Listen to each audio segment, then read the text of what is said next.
예, 안녕하세요. 방금 소개받은 심철기입니다. 예, 마스크를 벗고 하도록 하겠습니다. 저는 맥켄지 의병을 찾아서라는 제목으로 했는데 대한지구 비극에서 그 의병을 이야기하는 그 장의 제목이에요. 그래서 그 제목을 그대로 갖다 놓고 맥켄지가 어떻게 이제 의병을 찾아서 나가기 시작했는지, 그리고 무엇을 받는지, 그리고 뭐 결론적인 의미로서 우리가 이걸 통해서 어떤 의병 연구의 시사점을 받을 수 있는지를 뭐 간략하게 말씀드리도록 하겠습니다. 예, 여러분들 다 아시다시피 맥켄지는 캐나다 퀘벡 출신의 영국인이죠. 그래서 여기서 나왔듯이 데일리메일 기자로서 활동을 했었고요. 당시 와서 그 의병에 대한 취재를 했던 것들은 처음 한국에 온 건 아니고요. 이미 그 너의 전쟁 당시에 종군 기자로 활약을 하면서 동아시아 특파원으로 활동을 했었던 것이죠. 그러다가 나중에 다시 이제 1906년에 대한제국에 들어와서 한 7년 말까지 쭉 그 일상들을 이제 기록한 것들이 우리가 알고 있는 대한제국의 비극이고요. 근데 이제 우리 대한제국의 비극은 이거는 이제 해방 직후부터 번역서로 나오기 시작을 했거든요. 그래서 그 당시에는 이제 조선의 비극 이런 식으로 이제 나왔고요. 그리고 이제 뒷부분까지 다 나오진 않았어요. 근데 책마다 번역이 좀 다릅니다. 그렇기 때문에 우리가 정확히 알려면은 그 원서로 작성된 자료를 좀 봐야 되거든요. 번역을 한 사람들이 의미적으로 좀 정리한 부분도 있고요. 아까 우리 이복전 선생님이 그 사진 부분들도 있잖아요. 그 원본하고 번역본하고 사진 위치가 또 다른 것들도 있습니다. 그렇기 때문에 항상 보실 때는 원본을 좀 꼭 보시면서 비교를 해서 보면 좀 좋겠다. 특히 여기 나오는 영어 단어들 같은 경우에도 우리가 좀 어떤 의미로 사용했는지를 좀 구분할 필요가 있습니다. 예. 먼저 뭐 저자에 대해서 간단히 이렇게 이제 말씀을 드릴 수 있고요. 이 사람이 그러면 왜 의병을 주목하게 됐느냐? 왜 의병을 찾아서 떠나게 됐느냐라는 부분들이 있는데요. 가장 컸던 거는 서울로 전해왔던 소문 때문에 그래요. 그래서 들려오는 소문들이 지방에서 의병이 일어나서 싸운다. 근데 이 의병이 일본군을 상대로 어마어마한 전가를 거두고 있다라는 소문이에요. 이 소문이 맥켄지를 굉장히 놀라게 합니다. 왜 그랬냐면은 맥켄지가 봤던 너의 장전 당시의 일본군은 아시아 최강의 군대, 이런 군대라고 생각을 했던 군대인데, 그리고 자기가 알고 있고 전해주는 의병들은 무기도 제대로 없고 오합지졸이라고 생각하는 이 의병들이 일본군을 상대로 승리를 거두고 있다. 이건 뭐가 잘못된 거가 아니고는 뭔가 특별한 것이 있을 것이다 라는 생각을 하게 됩니다. 그래서 그런 소문, 이 소문을 확인하겠다라는 거 하나고요. 또 하나는 일본군이 무자비하게 양민을 학살하고 의병을 초토화시키고 있다라는 소문을 듣는 겁니다. 근데 너의 전쟁 당시, 그리고 그 본인이 종군 기자로 나왔던 그 당시의 모습에서 느꼈던, 맥켄지가 느꼈던 일본군은 그런 군대가 아니었거든요. 군기가 엄정 있고, 그렇기 때문에 일반 민간인들을 학살한다 이런 거는 아닐 것이다 라는 의심, 이런 두 가지 의심이 맥켄지가 나는 정말로 나가서 일본군이 그러고 있는지, 그리고 의병이 정말 어떤 사람들에게 이렇게 잘 싸우는지를 확인하고자 떠나게 됐던 결정적인 이제 계기라고 말씀을 드릴 수 있겠습니다. 예. 그리고 부차적으로 또 보여줄 수 있었던 것들은 의병 무기에 대한 거거든요. 왜 어떤 거냐면은 아까 뭐 사진 속에서 봤은 것들도 있지만은 굉장히 구형 무기를 갖고 있었다라고 얘기를 합니다. 그러니까 그렇게 알고 있고요. 근데 들리는 소문은 그런 무기를 갖고 제대로 조준도 안 하는데 쏘면은 백발백중이더라 라는 거 얘기를 하는 거예요. 그러니까 도대체 그럼 이 사람들이 갖고 있는 무기가 도대체 어떤 무기지? 정말로 그렇게 조잡한 무기일까? 한번 그 무기도 내가 직접 보겠다라는 그런 모습들에서 출발을 했고요. 자, 그래서 이제 의병을 찾아서 출발을 하게 되는데 통감부가 이 부분에 대해서 굉장히 민감하게 반응을 합니다. 그래서 맥켄지 자체가 그 의병 전쟁을 취재하러 떠나는 것들을 막기 시작을 해요. 이거는 이제 영국 영사관에 연락을 줘서 아예 출발을 못하게 막는다든지, 자꾸는 이제 그 여권을 미가입을 해준다든지, 그러니까 그 대한제국 당시에 이제 맺었던 영국과의 조약 속에서 여권 조약이 있는데, 이게 지금 여기는 유명무실화됐는데 그 유명무실화된 그 조항을 갖다 대면서 우리가 발급해주지 않겠다. 그래서 지방에 돌아다니는 것에 대해서 신변보장이라든가 안전보장 같은 것들은 우리는 못 해준다. 그러니까 떠나지 마라. 라고 이제 협박을 하듯이 얘기를 합니다. 급기야는 이제 그 영국 본사의 신문사 압력을 넣어서 귀국시키도록 합니다. 근데 이 맥켄지가 나는 귀국하겠다, 나 귀국할 거야라고 얘기하면서 바로 서울을 떠나버려요. 의병을 찾아서. 근데 이 맥켄지가 이렇게 소문을 냈을 때 주변에 있던 사람들은 아무도 그가 귀국할 거라고 믿지 않았다고 얘기합니다. 그러니까 그만큼 그의 의병을 찾겠다는 의지가 굉장히 강하게 있었다라는 것들을 이제 볼 거고요. 그리고 새벽에 충주로 떠납니다. 그럼 왜 충주로 떠났을까라는 부분들을 우리가 좀 생각을 해봐야 되거든요. 많은 곳이 있잖아요. 의병을 찾으러 가면 바로 양평으로 가도 될 거고 여러 가지 있을 텐데 맥켄지 스스로가 생각을 했을 때 내가 정말로 작은 어떤 여행을 챙기고 그리고 의병들이 가장 많이 나올 수 있는 곳들 그리고 그나마 좀 안전하게 움직일 수 있는 곳들 빠르게 움직일 수 있는 곳들을 고민하게 됩니다. 그랬을 때 봤던 것이 이제 충주였던 것이죠. 충주는 당시 일본군이 의병을 탄압하기 위해 주둔하고 있었던 부대가 있었던 거예요. 진짜. 일본은 1907년 정미의병 때 가장 먼저 지방에서 이제 봉기했다라고 하는 의병이 이제 원주 진위대 병력들이거든요. 그래서 이 원주 진위대 병력을 막기 위해서 시모바이시 지대라는 시모바이시 소자가 이끄는 특별 편성 부대를 원주에 보냅니다. 근데 이 부대가 의병도 못 찾고 그리고 일전 소문에는 패했다, 또 연락이 안 된다, 이런 이제 소문도 나오니까는 다시 아다치 중자 이 맥켄지는 이제 연대급 부대를 보는데요. 대대급보다는 좀 크고 연대급보다는 조금 작은 이런 부대인데 이 중자가 이끄는 이 부대가 바로 충주로 내려와서 이제 주둔하면서 그 일대를 다 관할하거든요. 그래서 맥켄지 입장은 거기에 내려가면은 일본군의 동태 그리고 또 의병을 찾을 수 있겠다라고 해서 바로 이제 충주로 이동을 합니다. 자, 근데 그 언제쯤이냐? 그럼 언제쯤 출발을 했을 것이냐라고 했는데 맥켄지가 떠나서 아제치 대장을 만났다라고 얘기하거든요. 근데 이 아제치 지대는 말씀드렸듯이 8월 21일 날 서울에서 출발을 합니다. 그러니까는 8월 말에서 9월 초쯤에 9월 그달쯤에 이제 맥켄지가 충주 일대로 떠났다라고 우리가 이제 추론해 볼 수가 있는 것이죠. 자, 그래서 충주로 가서 바로 이제 우리가 알고 있는 뭐 제천이라든지 양평이라든지 이렇게 이동한 건 아니고요. 충주에서 이천을 먼저 올라갑니다. 왜냐하면 충주에 와서 의병을 보려고 했는데 의병을 보지 못하고요. 그리고 그 일대는 정말 평온한 농가처럼 보였다는 거죠. 맥켄지의 기록에 의하면요. 그게 아마 일본군 주둔지라서 의병이 섭사를 이제 십사를 이렇게 활동할 수 없는 이런 공간이었기 때문에 그럴 수도 있겠지만은 그 공간에 있는데 자꾸만 일본군들이 이천 방면, 특히 장호원 방면으로 출동을 한다. 그쪽에서 싸웠다는 얘기들이 있다라는 얘기를 들었다는 겁니다.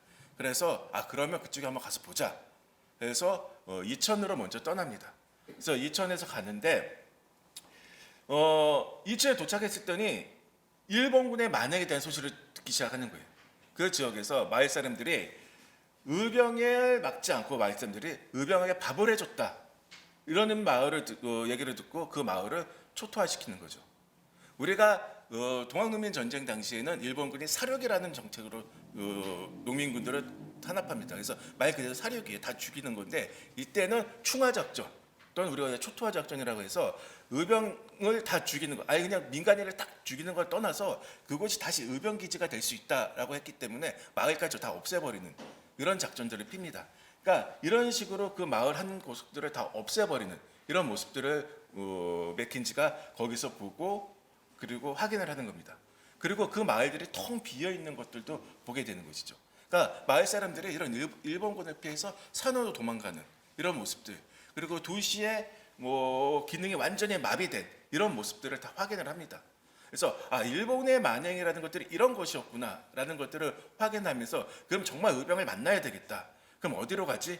라는 생각으로 충주 방향으로 내려오다가 제천에서 의병이 있었다라는 소문을 듣습니다. 그래서 다시 충주 방향에서 다시 제천으로 넘어갑니다. 근데 제천으로 가는 과정 속에서는 더 끔찍한 모습들을 보게 되는 거예요. 여기서 나와 있듯이 충주에서 제천 간 마을의 5분의 4가 다 파괴된 모습들을 보입니다. 근데 왜 이런 모습들을 또 이제 볼 수 있냐면요. 원주진위대가 봉기한 다음에 그 다음 주둔지를 잡았던 게 이제 제천 쪽으로 내려오거든요. 이건 을미이병 때도 똑같습니다. 그리고 그 이후에서 가장 큰 전투가 있었던 그 전투가 우리가 생각하기에는 제가 크다고 말씀드렸긴 했지만은 뭐 몇십명 몇백 명 이런 전투는 아니에요. 일본군 일개 분대랑 붙은 전투지만은 천난 전투라고 해서 이 전투에서 어마어마한 이제 뭐 피해 아니면 승리 뭐 물론 제가 이렇게 말씀을 드리지만은 실제로 보면 그렇게 크지도 않습니다. 예지만 어찌됐든 의병으로부터 승리를 거두고 그 과정 속에서 일본군이 제천에 있는 의병을 탄압하겠다, 초토화시키겠다 해서 두 개 부지대로 나눠져서 이제 춘주에서 제천으로 공격해 들어가거든요. 그 과정 속에서 이제 보이는 족족이 마을들을 파괴했던데 그게 이제 그대로 다 보게 된 상황들이죠. 그러니까 맥켄지가 그 다음에 계속 쫓아가면서 보게 되는 겁니다. 그러니까 제천에 도착했을 때도 역시 그 파괴된 마을들만 확인했었지 의병을 보지 못했죠. 근데 원주에 가면 의병이 있다. 신림에 가면 의병이 있다. 이런 얘기를 또 듣게 됩니다. 그래서 지금 이제 지역적으로 보면은 원주 신림면에서 제천으로 넘어가는 이 고갯길이 있는데 옛날에도 그 고개는 이제 주로 교통로가 돼 있고 원주 신림면 쪽에 얘네 보부상 조직들이 있던 데서 어떻게 보면은 원주, 제천, 뭐 영월 그쪽에 어떤 그 상업의 중심지라고 할 수 있는 곳이거든요. 그러니까 그쪽 지역을 넘어서 원주로 들어가면은 확인할 수 있다. 그것도 그쪽에서도 의병들이 많이 활동을 했기 때문에요. 그래서 쫓아가서 올라갑니다. 올라가지만은 역시 확인을 못하고 떠나갔다라는 얘기만 듣습니다. 자, 그렇게 해서 신림으로 와서 이제 원주로 들어가려고 하는데 짐꾼들이 안 간다 그러기 시작해요. 이제 그 말은 뭐냐면 거기는 이제 심각한 정적지가 되고 있다는 거예요. 전투가 벌어지고 있는 곳이라는 겁니다. 그래서 짐꾼들이 만약에 내가 원주로 들어가려면 지금보다 2배를 더 달라. 그럼 내가 들어가겠다. 라는 형태의 이제 모습들이 나오기 시작을 했고 실제로 2배의 노임을 주면서 원주에 들어갔습니다. 근데 원주에 들어가서도 확인을 못해요. 근데 또 들려오는 소문은 뭐냐? 양평 가면 있다. 양평 가면 있다라고 얘기를 들려오는 거죠. 그래서 그러면 양평에 가자 하는데 이때부터 짐꾼들은 아예 안 간다 그래요. 2배를 주든 10배를 주든 난 돈을 받아도 여긴 안 들어간다. 그러니까 그만큼 그 시기의 양평은 의병 전쟁의 완전 중심지다라고 얘기할 수 있고요. 이 모습들을 아마 당시 기록으로 남기지 않았느냐라고 이렇게 이제 볼 수가 있습니다. 자, 그 루트는 또 어떻게 되느냐면은 여기서 이야기했듯이 원주에서 지정면 안창리 그리고 지평 이렇게 넘어가는 길인데요. 이게 관동대로라고 얘기해서 옛날에 이제 조선시대 때 관찰사가 강원도로 넘어오는 길이에요. 양근에 딱 들어갔더니 이 마을 자체가 상점 같은 건 전부 다 폐점이 돼 있고 이런 상황들인데 집집마다 십자기가 이렇게 걸려 있다는 거예요. 십자기. 이게 이제 우리 그 맥킨지 대한제국 비극에서도 사진 속에 있는 건데 이게 왜 있냐면요. 그게 있었던 그 기독교 막교라는 접십자기가 있었던 집만 일본군이 공격을 안 했다는 거예요. 불태우지 않았다는 거예요. 그러니까는 당시 그 양평 지역 기독교 관련 분들한테 다 말을 해가지고 그 집집마다 그걸 걸었던 겁니다. 나 기독교인이다. 건들지 말. 우리가 생각보다 양평 지역 일대에 기독교세가 굉장히 컸습니다. 그리고 천주교세도 굉장히 컸다고 얘기하는 게 이 한강변을 따라서 원주 지역까지 왔다라고 얘기하고요. 그리고 이제 그 각 지역에 이제 중요한 우리 성당들도 그 지역에 있는 걸 볼 수 있거든요.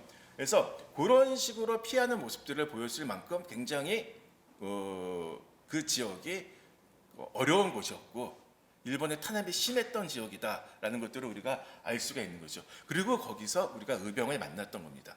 의병을 만났고 그리고 만났을 때 우리가 알고 있는 그 사진 전체 이제 3명이 찍었던 사진 그리고 이제 양권을 떠나서 서울로 올라가는 그 지점에서 이제 단체 사진을 이제 양평에서 찍은 것이죠. 자, 근데 양평에서 찍었을 때 이제 그 기록들을 딱 보면은 드디어 이제 무기들이 이제 보여지기 시작하는 거예요. 어떤 무기냐? 그러니까 맥켄지의 눈에 봤을 때 의병들이 갖고 있는 무기는 다 장난감 총으로 보이는 거예요. 저 총에서 총알이 나갈까? 뭐 이렇게 이제 얘기할 정도인데, 그래서 우리가 보는 뭐 화승총이라든지 뭐 이제 뭐 대한군인이 소총을 갖고 있다라고 얘기를 합니다. 소총 얘기하고 그리고 뭐 작은 엽총, 뭐 탄창에 달린 소총, 권총 뭐 이런 것들이 있다라고 얘기하는데 여기서 말하는 이제 소총은 중국제 소총이라고 얘기를 하는데요. 당시 이제 대한민국에 들어온 소총들이 되게 많거든요. 독일제, 영국제 다 많은데 그 독일제 모자의 소총을 카피한 중국제 한선 소총이라는 게 있는데 그것이 많이 이제 유통된 게 아닌가라고 볼 수 있고요. 그 총이다라고 얘기하고요. 그리고 이제 우리가 얘기하는 이 유명한 얘기들이 나오는 것이죠. 그래서 그 맥켄지 입장에서는 양평 의병이 어떤 것이고 의병이 어떤 힘으로 나가는 것이다라는 것들을 알 수 있는데, 요 책을 갖고 우리가 좀 주목해서 봐야 될 것들을 보면은 우리가 그 의병들의 활동이라는 게 13도 창의군을 만들어줬다라고 생각하니까 모든 연합 의병들이 만들어져서 싸웠다라고 생각을 하는데 꼭 그렇지만은 않고요. 지역에서 자생적으로 움직이는 의병들도 굉장히 많거든요. 그 의병들이 있었다는 것들을 우리가 좀 생각을 하셔야 될 것 같고, 그게 연계망들이 우리가 조직적으로 운영되는 이런 부분들도 있지만 그렇지 않고 인적관계로 움직이는 이런 모습들도 있다라는 것들을 확인할 수가 있습니다. 그리고 외국인에 대한 교전 숙지 같은 것들이 있었던 것 같아요. 그러니까 그 아까 맥켄지의 영상에서는 뭐 좀 다르게 각색이 된 부분들도 있지만은 절대 외국인에 대해서 공격하지 않는다.